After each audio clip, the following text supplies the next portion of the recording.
Please give us a good technique how to recall the dream and have a longer REM sleep.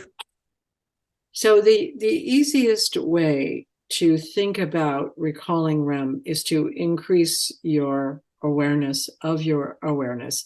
In other words, develop more ability to be alert and aware of what is happening to you. And then the other, and this maybe is an easier way, is to keep a dream journal next to your bed. And when you're waking up in the morning, don't move. Just lie there, don't move your muscles, and think to yourself, what was the picture that was just in my mind? What was I just thinking? And then write the word down or say something into your phone.